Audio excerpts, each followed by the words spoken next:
Hello everyone, and welcome to today's webinar on navigating burnout, how to be a midwife when you feel you've got nothing left to give. My name's Catherine and I work for Doctors in Distress, and we are an independent charity and we provide mental health support to all healthcare workers across the UK, and we do this through peer support programmes and webinars such as this one.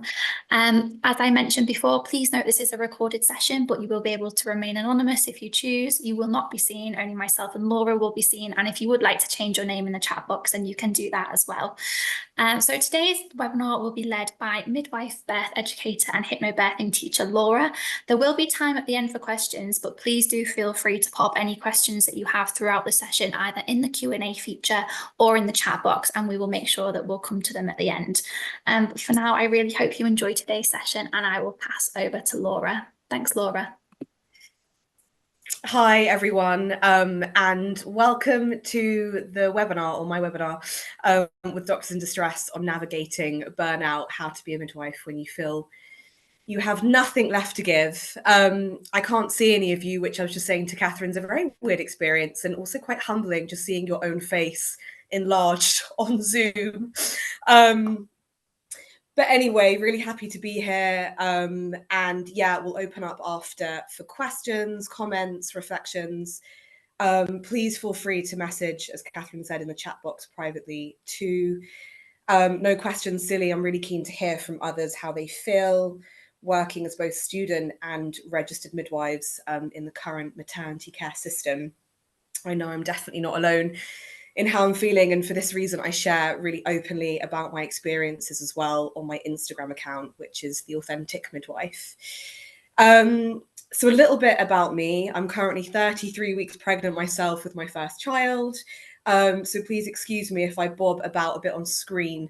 I struggle to get comfortable. I'm currently kind of propped up with lots of pillows at the moment. So I trained as a midwife back in 2017, and since qualifying have worked on a labour ward, an antenatal ward, postnatal ward, and in the community. For the last few years, I've worked on a midwife-led birth centre at a busy hospital in South London, and it's where I also hope to give birth myself in a few weeks, which is really bizarre, but a very exciting prospect. And I also do a lot of private birth work outside of the NHS, including antenatal teaching, hypnobirthing, and infant feeding support. Before midwifery, I did a degree in fashion journalism at the London College of Fashion, from thinking I wanted to be in the world of fashion to just living my life in Crocs. But anyway, it was during this degree, so around 12 years ago now, that I realised maybe I didn't want to be a fashion journalist after all, and what I really wanted to be was a midwife.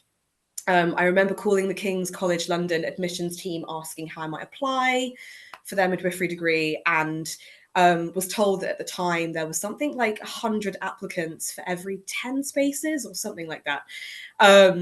And the message for me was that kind of midwifery was very competitive. I didn't have the right A levels or the academic qualifications or experience. So I kind of put it out of my mind and continued with my degree at the time. So 3 years after graduating from the London College of Fashion and after working in the events team there, I just felt this kind of pull for midwifery. I think that's quite a common theme. It kind of just keeps reoccurring in our lives until we, train and do it. So I just felt kind of completely unsatisfied with what I was doing. And to be totally honest, I just didn't feel like it mattered to me. So I applied to King's College London for my midwifery degree. Doing it, it was like a full circle coming back round to the admissions team when I'd called a few years earlier. And excitedly, I was offered a place. 3 years later, I graduated with a first. The only reason I mention the classification of my degree is because I feel I worked so very hard for it. As I know so many of you will identify with, midwifery training is so challenging. There were moments where I found it really overwhelming. During my training, I battled with like real moments of imposter syndrome, not feeling good or clever or capable enough, feeling out of my depth clinically, academically, finding the balance between working clinically for money then to live, and studying academically, just all really difficult. And I didn't have a family at the time, so I can only begin to imagine how, kind of difficult that must be if you're also raising children. And then I've also struggled kind of throughout my life with anxiety and intrusive thoughts.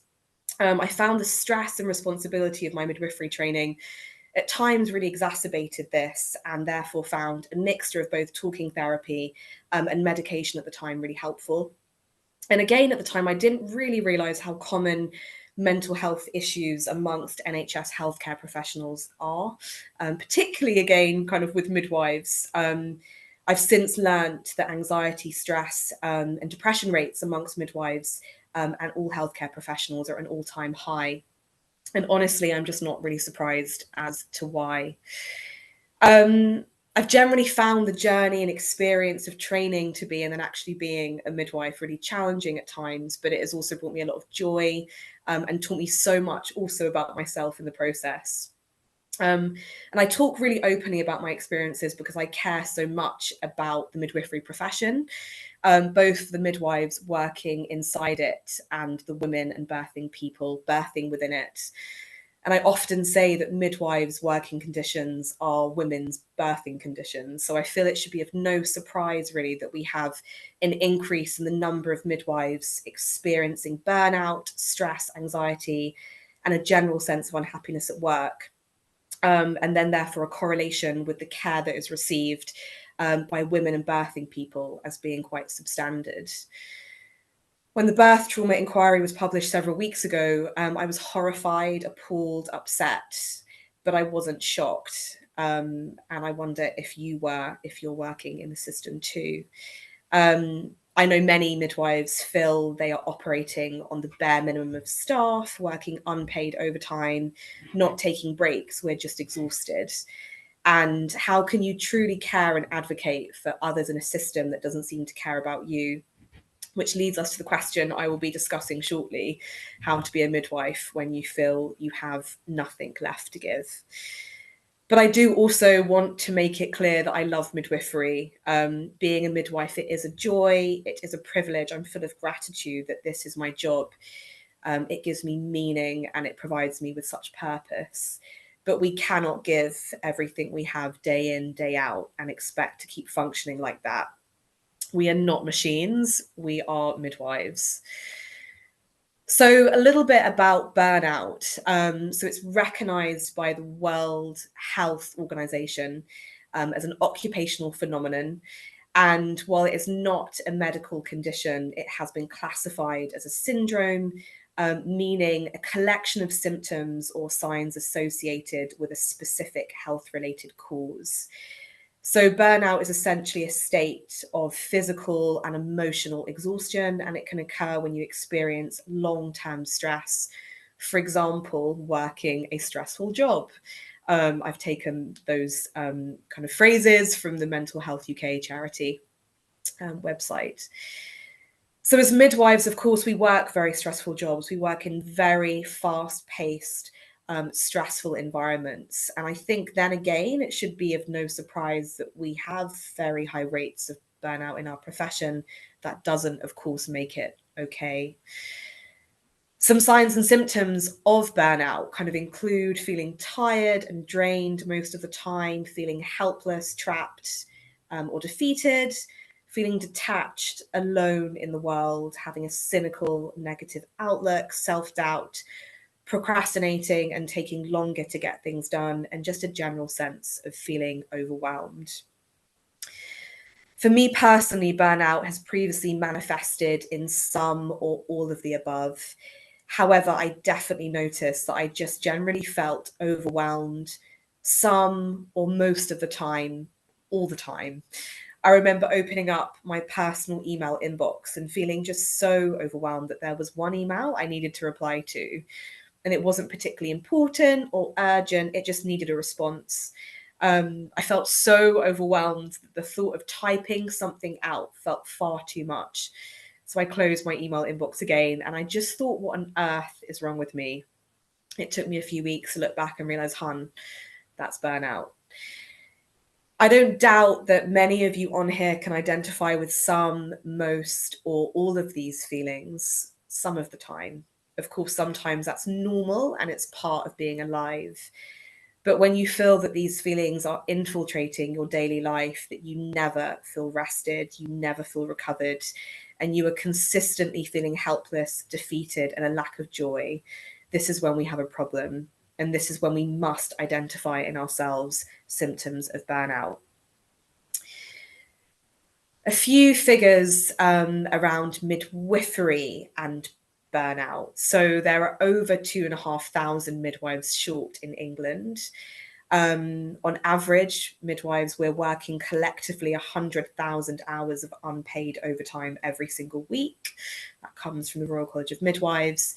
The RCM has also revealed that of the midwives they surveyed, 57% were considering leaving their job in the next year.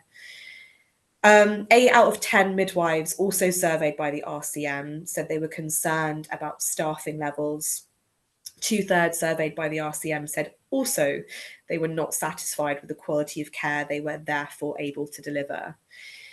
96% of those working in the NHS for 5 years or less do not feel valued by the government.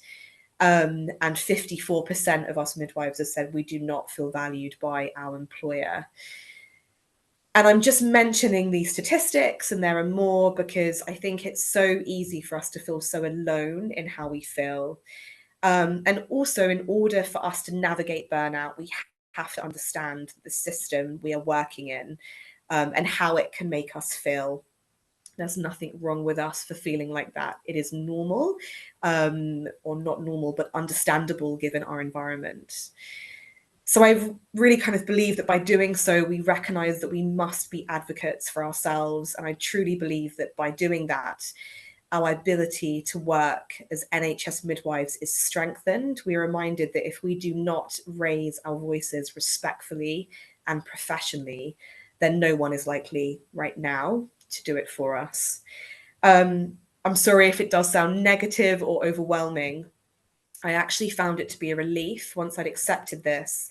I felt I had more power and control of my otherwise very unpredictable working day, and I'll go on to that in a minute. So my experience of burnout, I guess, like throughout my career, I've really experienced moments where I've just felt a great sense of meaning, joy, job satisfaction, those shifts where you leave and you just feel like on top of the world. And then I've also had moments where I've just felt broken, exhausted, and depleted. These feelings really crept up on me quite slowly, I guess. They began with kind of intermittent work dread, and then feelings of like, what will tomorrow entail? I've got no idea, no sense of control.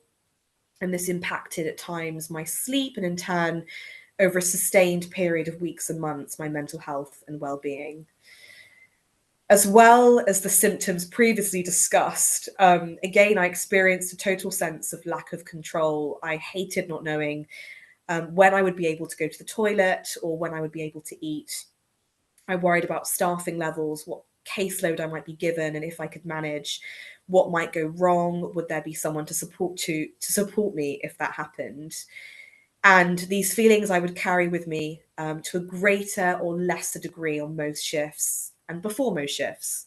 So this means that given our shift pattern, and of course this is dependent on how much you are working, you might be feeling like this for the majority of the week, every single week. No wonder I got burnt out, and no wonder we get burnt out again as a profession. The moment for me that I realized something had to change was when I finished a run of labour ward shifts. I left 2 hours late. I hadn't had a break, and I'd had an obstetric emergency right at the end of my shift. I got in the car, and my mum, who kindly gave me a lift, said, "Laura, I don't think you can go back to work tomorrow." I was outraged. "What do you mean, mum? Being a midwife, it's what I do, and it's who I am. Plus, I'm not the only midwife working in these conditions, so please don't be silly." All the way on the drive home, I just sat there feeling numb, overwhelmed, deeply frustrated at myself. Am I weak? Why can't I cope? What is wrong with me? I tried to go to sleep, and all I could hear was the imaginary beeps and sounds of the hospital, of the imaginary baby's heartbeat, of the CTG machine. It took my mum to say to me sometimes, the strongest people are the ones to ask for help, that I recognized I did need time off work. And so, quite hilariously, in retrospect, I had 2 weeks off sick, followed by 2 weeks of annual leave. At the time, I didn't realize that you can't just recover from burnout in such a short space of time. The idea in itself is ridiculous. But it was the beginning of me recognizing that even though I love my job, I cannot be a midwife at the sacrifice of my own health and well-being. I really battled with feelings of guilt and shame. Why could other midwives cope in the environment that I struggled with? Is it that I'm weak? Is it that I need to increase my resilience? That term is branded around so much that it really makes me angry. I really feel that NHS midwives do not need to learn how to be more resilient. I believe that is a cover-up, making us feel the stress we experience as a result of us not coping well enough, which is just completely untrue and completely unfair. So with kind of navigating burnout, it's taken me some time, and I think this can be really common, to accept that whatever the reasons, I didn't have to justify or explain them to anyone. I stopped giving myself such a hard time, and I started to learn that I needed to do things to stay and keep well. So for me personally, and I guess it's about finding what works for you and what serves you, but it's kind of included mindfulness, meditation, yoga, seeing friends, just time to rest, recover, recuperate. And I started to write more about my experiences on Instagram. I find writing helps me make sense of things. And I dropped down my NHS midwifery hours and started sourcing out private work, ways of being a midwife in the outside world. And I've done that because personally, for me, it felt like it enabled me to keep working in the NHS, as I really didn't want to leave. As I enter a new period of my life and become a mother, I do wonder if NHS midwifery is where I see my midwifery career for the next years, but I do believe and want to remain clinical in some shape or form, whether that be on a bank or part-time contract. I believe for me personally, it's how you stay current, improve your practice, and take your midwifery experiences out into the world to better inform, empower, and educate others. I've created a list of boundaries, things that as an NHS midwife, I will not stand for, and neither should you. I've shared these on my Instagram page, and I'll share these with you too now. So I've decided that I will not work extra hours of unpaid overtime. I am not a charity. I'm an individual working in an understaffed system. I'm not responsible for solving that system, and I ask for the breaks that I do not get and the hours that I stay late. It's the very least I believe that we deserve. I will not check work emails, complete e-learning, legal statements, or online meetings for free in my own time. This is work. If I'm not able to find the time to do these things in my clinical shift hours, and let's be real, if sometimes we don't get breaks, then how can we? I expect to receive these hours back or be paid as bank. I do not think it is acceptable to receive personal messages sent to my personal phone asking me to work extra bank shifts on my days off. I'm not responsible, and neither are you, for solving the short staffing midwife crisis. I'm an individual that needs and wants time off. I do not need to make excuses for that, and neither do you. I asked to be removed from any messaging or calling lists asking me to work extra shifts.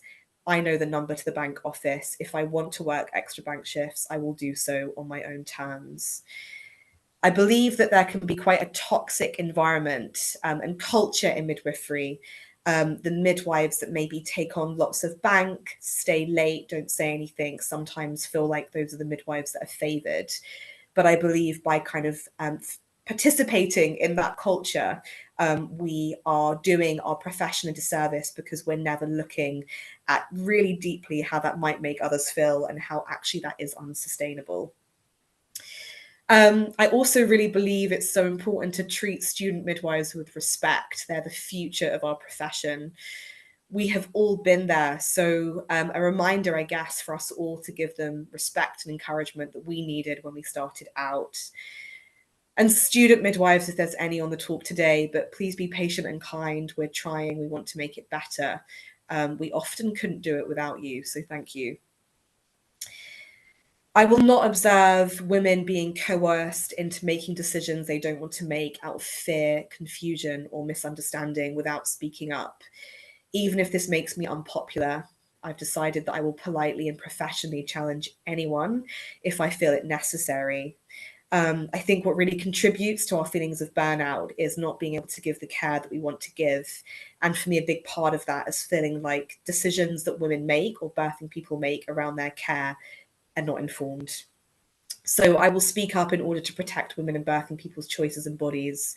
I will not succumb to the hierarchy and be a part of persuasive or coercive decision making. I really believe that clear and concise language is necessary to make informed decisions. So on shift, I'm going to demand that for the people that I care for.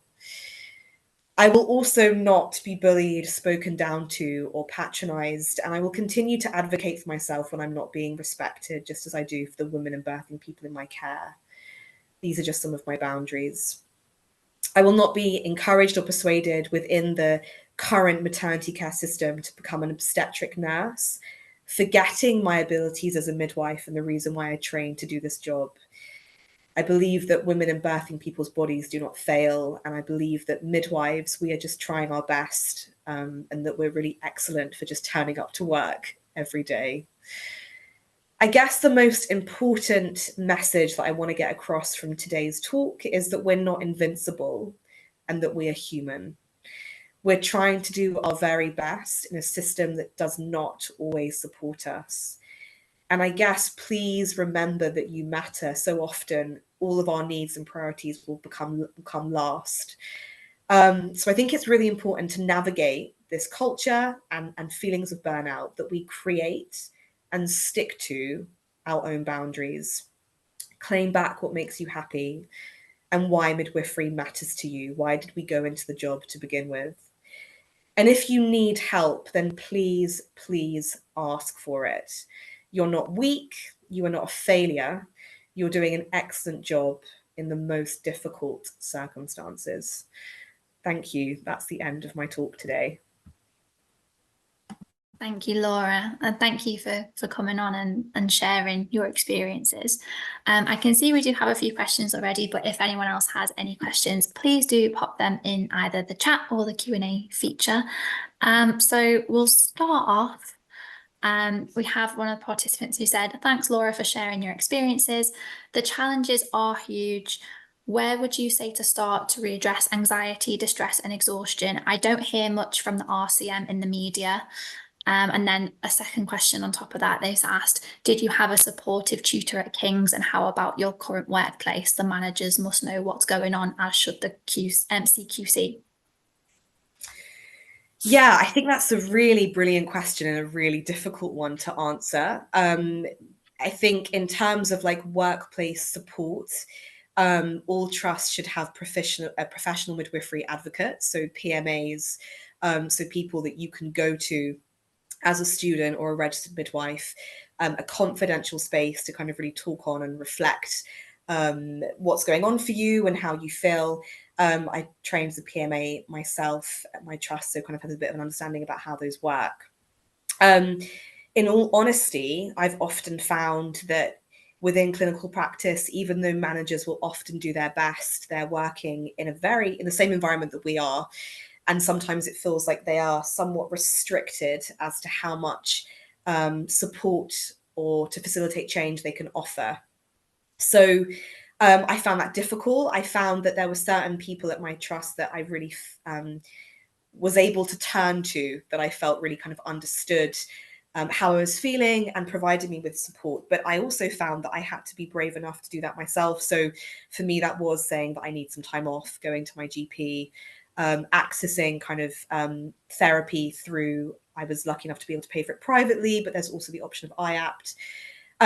If you're a student and you are at university, then there should again be counselling services, and your personal tutor should be able to kind of signpost you in order to kind of how to access that support. And I know there's lots of kind of low cost therapy providers out there for students and people on a low income. I don't know if that's kind of answered your question.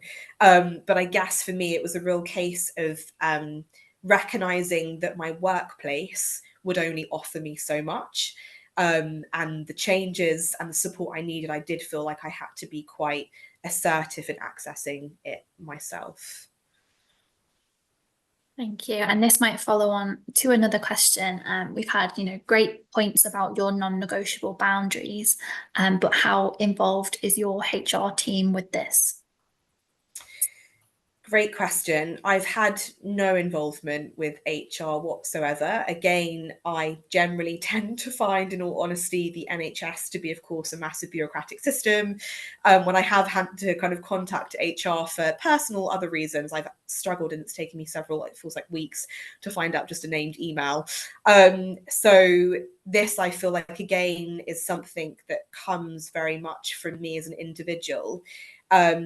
And I think when I go on to a shift, I felt that I have to really activate that confidence and that assertiveness in myself, because it's so easy to feel really threatened in a culture where there is hierarchy and it's busy and people are really pushed to the limit.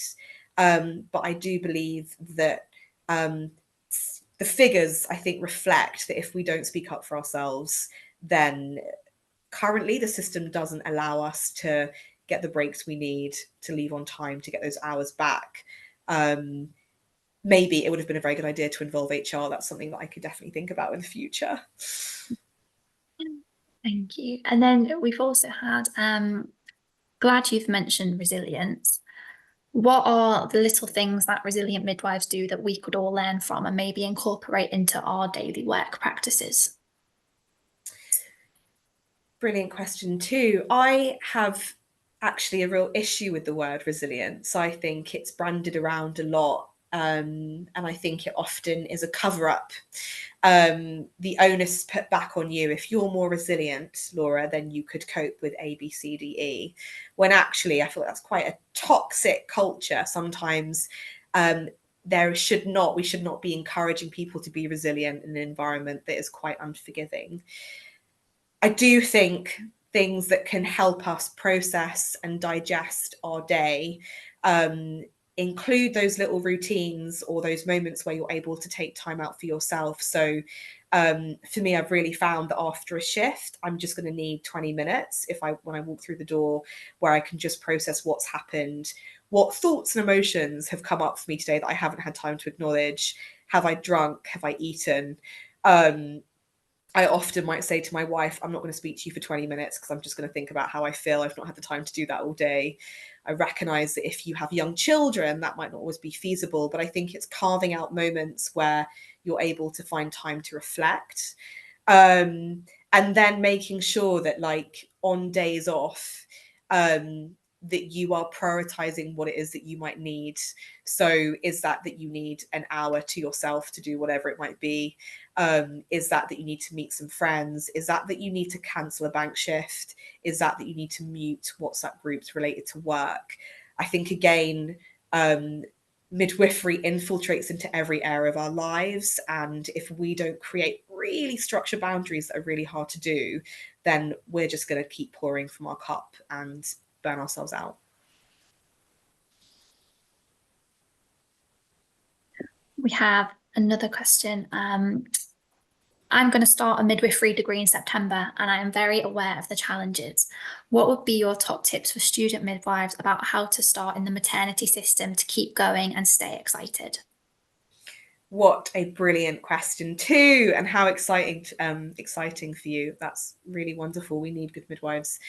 Welcome. I think, again, understand, like I remember being spoken to by a very close family friend who's a midwife, and she told me all the things about the profession when I started out, and I was like, I don't care, I still want to enter it, and I don't regret that for a minute. That was definitely the right decision for me, and I'm sure it will be for you. I think sounds extremely cheesy, so please forgive me, but being the change that you want to see, so the way that you speak to people should mirror how you want to be spoken to. When things don't feel right for you, when you don't feel like you're being treated with respect, remembering that as a student, you are so valid to say that. I think students often, I definitely felt like I'm not yet qualified, so I don't have the right to speak up when you absolutely do. I think write a letter to yourself or a list of reasons why midwifery matters to you. What is it about the job that it means you want to enter this world? What is really important? Keep those core principles really close. And then when you've had a bit of a rough day, if you have rough days, which I think we all do, then kind of rechecking in with those. And doing things kind of outside of shifts that kind of re-engage your passion for the profession. So for me, it's like reading or particular books by particular kind of midwifery researchers that I feel like have a philosophy of midwifery that I agree with and believe in, and trying to then bring that into NHS practice. I found that to be very inspiring as a way of kind of trying to have a bit of ownership over the system that we work in.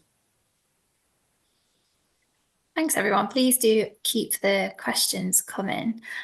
You can also, if you would like to come on the mic and talk to Laura, you can also use the hand up feature as well, and we can bring you on to talk. Another question is, Laura, how can midwives support each other in the workplace to create a more supportive and environment? Oh yeah, like such amazing point. I mean, I think we all know that there'll be shifts where you look at the rota and you think, please help me. And there's shifts when you look at the rota and you think it's going to be a good day because I've got so and so on shift. I think just like even the acknowledgement that like you're in it together, like that camaraderie, I think is just so important. So it might be like knocking on their door as you quickly, run to the loo for that treasured loo break. Is there anything you need? I'm in room so and so if you need me, like, how's it going? Creating an environment where I guess we are humble and we accept that we don't know it all as individuals, and having those discussions around asking questions, or what's your thoughts on this with her labor? How do you think that's going with your colleagues? So you feel like you're in an environment where you can bounce off each other, and not judging someone if they ask you something that they think that that they should know. A general sense of no matter kind of remembering, no matter how many years you've been qualified, that we're all doing a job that is stressful and difficult, and we should all be treated with the same levels of respect. And I think bringing in like some good snacks on a shift, I mean, just anything that makes you feel like you and your colleagues are supporting each other just can completely change the way that a shift goes when it's stressful, busy, hot, short-staffed. Yeah. Thank you. I will just say one of the participants has said great advice for the soon-to-be student midwife, and they've also wished you the best of luck as you embark on your midwifery career. So kind of following on from that, we've also had a question about how can midwives themselves advocate for these better working conditions and support systems within their workplaces? Lots of ways, many of which feel like kind of the onus goes onto ourselves again, which I have a bit of an issue with because I think as individuals we're not responsible for solving it. So I think firstly we stick to our boundaries and we create that list for us as individuals, and we honor them. I think doing incident reports, so at work, so if you're on a shift where you don't get a break, or you are short-staffed, or things feel unsafe, only by logging it in the system are we able to then record it. Again, I'm aware that if you're exhausted, haven't had a break, and want to leave, that's not always easy. Writing down concerns to your senior management, which I've definitely done. So I've got an email trail of having recorded that. And then I guess more of as a general, HR is a kind of a great, I guess, something that I've not thought about so much beforehand. I think writing to our MP, speaking about it within the wider circles of our communities, and in the way that we then hope that people with a general election coming up might vote, kind of making that a bit more political. Maybe local councillors, our union reps with the Royal College of Midwives, definitely, communicating that with our union. I know some people might feel less supported by the RCM than others, and some people might feel more. There's probably lots and lots of other ways that we can change that system more in kind of an external sense. I do think, and I've put some of those on my Instagram page before, but I do think we have to be careful because we cannot change the system as one person. I guess it starts with us. I think having those boundaries, staff, management knowing that they can't rely on midwives to keep filling the empty shifts because we're going to say no, and so they have to go and find a solution to the problem that is not us breaking our backs. Thanks, Laura. I can just see one more question. Are there any specific resources, books, or organisations that you recommend for midwives struggling with burnout? That's a really good one. Obviously, Docs in Distress, doing loads of really important stuff. Any particular books? There is a book that I've read, it's not midwifery specific, but it is called Burnout. It's by, I think, Emily and Amelia Nagoski, and I found that to be really interesting. It's about solving our stress cycle.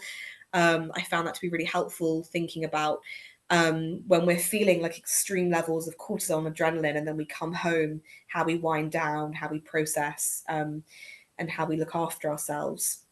I find it very reassuring to read things by Sarah Wickham and Rachel Reed. Particular books are kind of claiming childbirth as a rite of passage. I find Sarah Wickham's Instagram account to be very, very reassuring in terms of, I don't know, kind of posting about how I might feel our maternity care system is, and so I don't feel like I'm in it on my own. I can't think of anything specific that I have otherwise read specifically on midwifery and burnout. I feel like I've almost read too much on the statistics and the figures. So for me, I think it was actually when I'm trying to process and unwind and recover, it was stepping away from midwifery and looking more at kind of ways to, solve my own stress cycle, find things that made me feel like I can relax and process. And that for me was a lot of like being out in nature and yoga and all those very typical things. Sorry if that's quite broad and not very focused. I could always grab those resources and the books that you mentioned at the end, and I'll share them with everyone who signed up, as well as some additional resources that they may find useful. And aware that like there might be other people on this webinar that also have like really good suggestions, so please put them in the chat box too. Yes, please do share them if you know of any. Laura, is there much collaboration between the RCM and the RCOG? My sibling is a consultant obs and gyn and often speaks of territorial battles between the two groups. I don't know is the honest answer. I'm not sure. I don't know how much involvement they have with each other. I know that I have had very sometimes I haven't felt massively supported actually by the RCM as a midwife myself. I'm currently have paused my subscription whilst I go on maternity leave, but I'm not sure whether I'll be rejoining that union when I go back to work. That doesn't answer your question whatsoever because I'm not sure of the answer. My apologies. Thank you. Someone has also mentioned that there are online resources about the wounded healer concept. Brilliant. Amazing. Thank you. So I can't see any more questions for now, but if anyone does, just please pop them in the chat and the Q&A. And in the meantime, in the chat, I am just going to pop my email address. If anyone would like to get in touch with Doctors in Distress or hear any more about the work we do, you can contact me there. I can't see any more questions for now, but thank you, Laura. This has been a really, really interesting and insightful session. Just now to close up, if there are no questions, what would kind of be your final kind of overarching piece of advice, the one key takeaway from this session that you'd like to reiterate to everyone watching? I think to remember you're not alone, like in how you feel, and just because you might have a colleague or a friend that seems to feel like the system isn't affecting them in the way it affects you, doesn't mean that you're weak. It doesn't mean there's anything wrong with you. I definitely struggle with that a lot. And also to find ways, I guess, to stay in the system as a midwife. I think for me, and I know it's very difficult financially often, but it was about having more ownership over the way that I worked. So cutting down my hours made me feel like I had more control over my time, and then being aware that I could always pick up bank whenever I wanted to, because there's always bank available. I guess listen to yourself and honor that. We are taught in our degree and all the way throughout our profession, really, that we're advocates. We are advocates. And I think so often we're taught that we are advocates for others and we sacrifice ourselves. I've got to a point now where I just recognize that sometimes I can't give the care I want to give because I'm exhausted and I'm hungry and I'm tired. And whereas beforehand I'd give myself a really hard time for that, I now think I try and speak to myself in a different way, and recognize that I can't solve everything single-handedly and independently. And again, listen to yourself in the sense that if you're like, I just need a bit of time out because I feel like I am, my cup is really empty. Honor it. Take the time out. Speak to your GP, do whatever you need to do to look after yourself so you can stay working and giving the best care. We're not invincible. And that's difficult to accept sometimes, but we're not. Thank you. Thank you for that great piece of advice. Just before we close, there was one more comment who just says, Your Body Speaks Your Mind by Deb Shapiro is another resource that they found useful over many years. So that might be worth checking out.